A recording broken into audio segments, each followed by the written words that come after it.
ang direktor ng Traffic Enforcement Group, Traffic Discipline Office ng MMDA at tatawagin na po nating Scrooge, mga kapuso. si Attorney Nunez, kawawa naman. Kasi si attorney ang isa sa mga naiisip nila, pagbawal na muna natin yung Yung sale. sale, oo. Sa mga malls. Hindi Pasko, pagka walang sale. Oo nga naman. Attorney, magandang umaga. Si Joel Suweng po ito. Magandang umaga po. Magandang umaga, Sir Joel and Ma'am Weng, and magandang umaga sa lahat ng inyong taga-subaybay. Biro lang yung tinawag kitang Uncle Scrooge. Pero attorney, ito ba talaga seryosong panukala? Pagbawal muna natin yung mga mall-wide sale dito sa Metro Manila? Actually, it's a yearly, yung pakiusap namin sa lahat ng mall operators. Every year, ang pinapakiusap namin, bawal sila mag-weekday mall-wide sale. At kung mag-weekend sale sila na mall-wide sale, dapat meron silang traffic management plan and they should submit the traffic management plan sa MMDA at least 2 weeks before the mall-wide sale. At kung wala yung traffic management plan na yon, ano ang pwedeng mangyari, Attorney Nunez? Bawal mangyayari sila. Kapag wala silang traffic management plan at hindi coordinated sa amin, yun ang nangyayari tulad ng nangyayari sa Marcos Highway. Pero hindi mandatory yun. Pakiusap yun sa kanila na kung wala kayong, baka po walang kagat yun, Attorney Nunez? Na kung halimbawa wala kayong traffic management plan, 2 weeks na sinabmit before sa sale sa MMDA, baka hindi rin po masunod. Actually, ang importante kasi dyan yung traffic advisory. Na pag-aaralan din natin kung anong pwedeng ibigay ng mga alternative routes nila para makaiwas sa mall. Mahirap kasi yung biglaan, may mga advertisement silang mall-wide sale and yet wala silang preparation sa traffic management plan. Paano po kung halimbawa nag-submit? Anong pwedeng traffic management plan sa mall-wide sale? Una-una po, nag-augment ang MMDA ng mga traffic enforcers dun sa mall. Pinag-aaralan ng security team ng mall at ng MMDA kung anong pwedeng ibigay ng mga alternative routes at kung saan pwedeng itabo yung mga papunta at palabas ng mall. Okay. Yung bang Marcos Highway, mall-wide sale lang ba ang naging problema natin noong Sabado? Kaya nagka-heto-teto sa Hindi naman po. Hindi ba parang yung traffic design dyan, yung U-turn, baka yun ang problema dyan, Attorney Nunez? Yes, yung mga U-turn slots along Marcos Highway, nag-ocular inspection na ho kami last Tuesday. And right now, yung team ng MMDA, may mga ginagawa na po dong mga interventions at may mga tinitibag na mga island para i-adjust yung mga U-turn slots sa Marcos Highway. Isa rin ho yung malaking may tutulong siguro yung ginawa naming proposal. Nagbigay na kami ng draft MOA sa LGU ng Cainta, Antipolo, Marikina and Pasig na magkaroon ng parang inter-LGU team na magmamanage sa buong kahabaan ng Marcos Highway and to allow MMDA kahit po sa Cainta at Antipolo since it's beyond our jurisdiction na magtulong pa rin ho kami sa traffic sa area na yan. Ano po ang pwedeng itulong dyan ng MMDA pagdating po sa traffic? Pagde-deploy lang ba ng tauhan o may iba pa kayong pwedeng gawin? Kahit po ito'y labas na ng inyong poder. Tulad po ngayon, yung ginagawa namin, yung traffic engineering interventions, kami nag-a-adjust ng mga U-turn slots at magkakaroon din ho kami ng traffic study and volume count sa may Masinag. Hindi ko alam kung today po yun gagawin or next Monday. So, yun po yung mga priority dyan na kahit it's beyond our jurisdiction, since ang haba po ng Marcos Highway, tukod po lahat yan. Yes. Kailangan rin namin makialam at tumulong sa Cainta at Antipolo. Parang ang nakikita kong problema, may balak daw dyan, Attorney Nunez, pinaplano na parang lagyan ng underpass or parang tunnel? Yes. Isa rin ho yung sa pinag-usapan and eventually mag-meet ho si Chairman Artes at si Tech Vince Dizon next week. Opo. And baka isa po yan sa maging agenda sa pag-usap nila. Tsaka maganda rin yung balak na yan, Wenga, yung tunnel na yan, dyan sa Marcos Highway, dual purpose yan. Kasi pagka umuulan, pwedeng iba ka ng tubig yan. Kung gano'n na magiging design. Kung gano'n na magiging design. Pero gano'n na dapat ang gawing design. Kasi alam naman natin ang Marcos Highway, bahain na ngayon. Dati hindi. So, pwedeng interject po yun, attorney, no? to Yes po, design? it was mentioned by Chairman Don Artes kahapon during the Yes. press briefing. Mm-mm. It was actually raised by Sir Rafi Tima Mm-mm. about that underpass sa Masinan. So, maganda pong ano yan, yung Design. pag-usapan at Mm-mm. maging proyekto sa area na yan because nakita naman natin kung paano dumami yung mga subdivisions dyan. Talagang naging crowded na rin po yung area.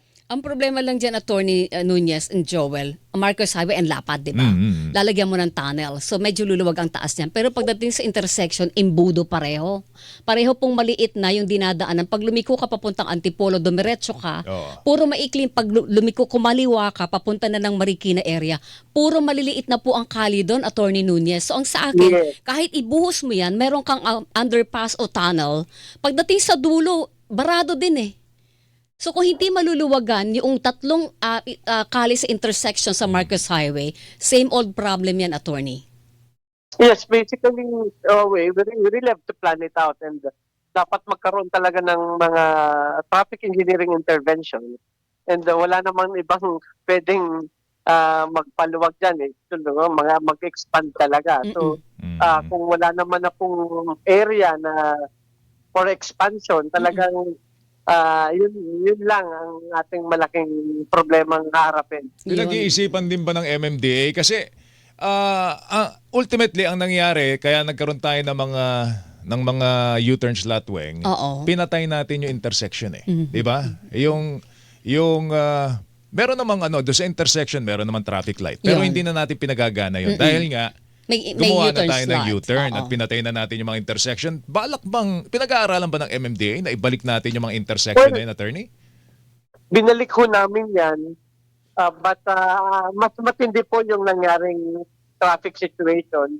That's why after 3 days, ginos ulit namin at ginawa ulit yung mga U-turn slots. But now yung mga U-turn slots, in-adjust ulit namin na parang hindi na magpang-abot na tulad nung nangyari nung Sabado, nagkaroon ng gridlock kasi nagpang-abot yung mga U-turn slots kasi mabilis pag kanan ng mga motorista, pipiliting mag-U-turn kagad. So talagang nagkakaroon ng imbudo. But now, inusog ho ng aming traffic engineers at ginawa hong back-to-back yung mga U-turn slot.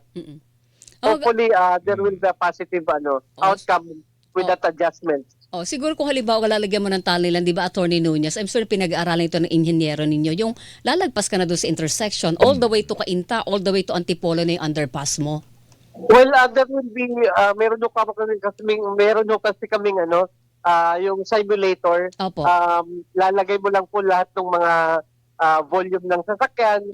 Yun po yung system na yun ang magde-decide kung paano i-conceptualize at yung design. So, kailangan muna natin magkaroon ng volume count at saka ho natin pwedeng pag-aralan yan at magkaroon ng simulation yan. Opo. Ito lang, ano bang meron sa Pasko? Bakit parang dumodoble po yung volume ng mga sasakyan dito po sa Metro Manila? Nahihiwagaan po si Joel. Unang-una po, maraming lumalabas, mga Christmas parties. Marami rin ho kasi tayong kababayan na galing sa probinsya, sa Manila ho, namimili. Doon ho namimili ng mga pangkalakal. And marami rin hong nagbabakasyon sa Metro Manila. Even yung mga galing sa abroad, yan ang uwian. And ang lahat ng airports naman, domestic international airports, nasa Metro Manila. So, we would really expect an increase in the volume of vehicles, especially habang papalapit ng Kapaskuhan. May panawagan si San Juan Mayor Francis Zamora, Attorney Nunez. Sana daw mag-carpooling tayo. Pero parang ilang beses nating sinubukan ang carpooling, hindi siya umuubra sa Metro Manila. Ano po? Well, unang-una, nakita naman natin ang bilis ng bumili ngayon ng sasakyan, motorman or four-wheel, ang bababa ng down payment. Yung iba nga, wala pang down payment. Makakakuha ka ng motor at ng four-wheel. And of course, we also want to encourage the public na gumamit ng mass public transport. Pero marami pa rin hindi satisfied sa paggamit ng mass public transport. So, yun ho talaga naman ang pinakakidyan. Ayusin ang ating mass public transport at magdagdag ng maraming kalsada at yun. Tsaka tingin ko nagbabaka sakali na sila eh. Dahil kailangan nilang lumabas, pati yung mga bawal lumabas na mga sasakyan.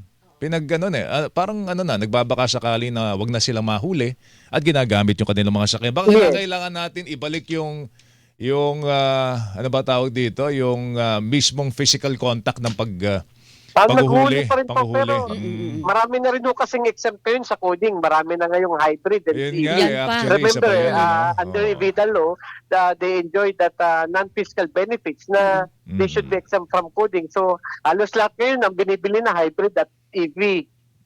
Okay. Oo nga eh. Yan ang Kaya ang problema din natin dyan, Weng, baka naman tumaas ang ating demand sa kuryente dahil nga dito sa mga hybrid na ito. Yun, that's another Meron problem. lang ako ihabol kay Atty. Nunez. Sir, isasapinal na raw yung plano para sa EDSA rebuild? There will be a meeting and I think there will be a press con next week. Opo. Kasama ho ang DOTR Secretary, si Sec Vince Dito ng DPWH, si Sec Banoy ng DOTR, at si Chairman Artes po. That would be next week. Ano po yung tina-target na implementation nito? Sila ho mag-announce next week, ma'am. Meron na bang idea kung paano gagawin yung EDSA rebuild? Yung nafo-float lang na kumbaga parang draft plan? Yes, may napag-usapan ho sila at meron na rin silang na-conceptualize na idea. And they will have a press con po regarding EDSA rehab next week. Alright, Yung tatulong nating agency, Apa. DOTR, DPWH, and MMDA. Alright, Okay. kailan mafa-finalize yung plano ninyo na ipagbawal yung mga mall-wide sale na yan?